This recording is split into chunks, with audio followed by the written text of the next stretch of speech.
नमस्कार दोस्तांनो. आज जे सरकार आपल्यासमोर उभं आहे, हे सरकार स्त्रियांना फक्त 1,500 रुपये दर महिना वाटून आणि खोटं मतदान करून 1,500 रुपये महिलांना देऊन हे सरकार उभं झालेलं आहे.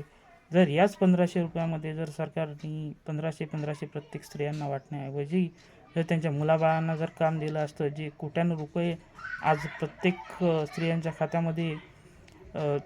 स्त्रियांच्या खात्यामध्ये हे पैसे वाटत आहेत. हे जर प्रत्येक एरिया तालुका वाईज 1-1 कोटी 2-2 कोटी रुपयाचा जर काही उद्योग उभा करून दिला आणि त्या उद्योगाच्या माध्यमातून जर प्रत्येक बेरोजगाराला जर रोजगार दिला, तर आज मला वाटत नाही की या 1,500 रुपयाची काही महिलांना गरज पडेल. महिला आपल्या कष्टाने मेहनतीने तो पैसा ते घेतील. कुठल्याही प्रकारचा असा 1,500 रुपये देऊन भीक मागल्यासारखं भिकाऱ्यासारखी अवस्था सरकारनं जनतेची करून ठेवलेली आहे.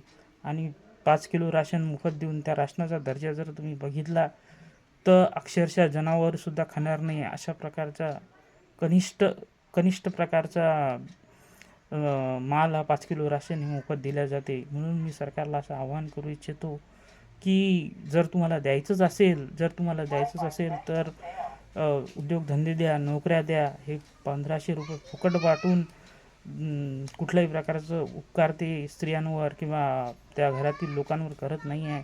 जर तुम्हाला द्यायचं असेल तर नोकऱ्या द्या, संधी द्या, शिक्षणाच्या संधी, नोकऱ्याच्या संधी उपलब्ध करून द्या. तरच आपला भारत समृद्ध होईल. अन्यथा आपला भारत परत पारतंत्र्यात केल्याशिवाय राहणार नाही. जय हिंद, जय भारत.